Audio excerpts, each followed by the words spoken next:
কোরবানির গোশের ভিতরে কল্যাণ রয়েছে, মঙ্গল রয়েছে। কি মঙ্গল রয়েছে? আল্লাহ বলেন والبدن جعلناها لكم من شعائر الله لكم فيها خير فاذكروا اسم الله عليها صواب فإذا وجبت جنوبها فكلوا منها وأطعموا القانع والمعتر।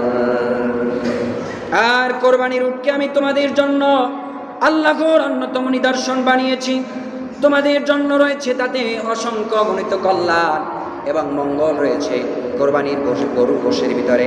সুতরাং সারিবদ্ধ দণ্ডায়মান অবস্থায় সেগুলিকে উপর আল্লাহর নাম উচ্চারণ করো এবং যখন কাত হয়ে পড়ে যায় ফাকুলু মিনহা, তখন তার থেকে ভক্ষণ করো। যখন কাত হয়ে পড়ে যাবে তখন তার থেকে তোমরা ভক্ষণ করো, গোশত খাও। এবং শুধু নিজে একা খাবে না, ওয়াতিমুল কানিআ ওয়াল মু'তার, নিজে একা সে জায়গার থেকে খাবে না, আল্লাহ সে জায়গার থেকে বন্টন করে দিচ্ছেন। যখন গরু কাত হয়ে পড়বে, উট যখন কাত হয়ে পড়ে যাবে, সে অভাবী মানুষ তোমরা নিজেরাও খাবে। আগে বলতেছেন ফাকুলু মিনহা, নিজে খাও। কে খাও? আগে কাকে খাইতে বলছে? কোরবানি দাতাকে, যে কোরবানি দিচ্ছে আগে খাও। ফাকুলু মিনহা, তাহলে আল্লাহ বলতেছেন ফাসাল্লি লিরাব্বিকা ওয়ানহার, হে রাসূল আপনি সালাত পড়েন এবং কোরবানি করেন, নিশ্চয় আপনার সাথে শত্রুতা পোষণকারী যারা আছে তারা নির্বংশ হয়ে যাবে। কারণ ওই যে আবু লাহাবের স্ত্রী আল্লাহ রসুলকে বলেছিলেন নির্বংশ।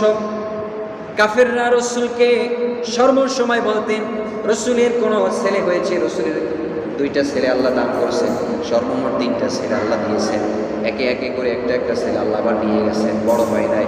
তো কাফেররা বলতেছে দেখো লাত মানাত উজ্জাতের বরদোয়া লেগেছে, এজন্য তার বংশ কোনোদিন বিস্তার হবে না।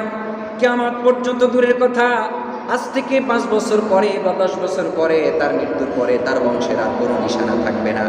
আল্লাহ তাআলা আসমান থেকে হযরত জিবরাইল আমিনকে পাঠিয়ে বললেন, হে রাসূল আপনাকে সান্ত্বনার বাণী রব্বে কারীম সুসংবাদ পাঠিয়ে দিয়েছেন, ইন্না শানিআকা হুয়াল আবতার। আল্লাহ বলতেছেন হে রাসূল শুনে রাখেন, হে পয়গম্বর প্রিয় হাবিব শুনে রাখেন, যারা আপনাকে গালি দিয়েছে, যারা আপনার সঙ্গে শত্রুতা পোষণ করে আপনাকে বলেছেন আপনি নির্বংশ হয়ে যাবেন, কারণ বংশ বৃদ্ধি করা, বংশ ছাড়াও নামকে জারি রাখতে পারেন কে? বংশ লাগবে না, ছেলে মেয়ে লাগবে না, কিন্তু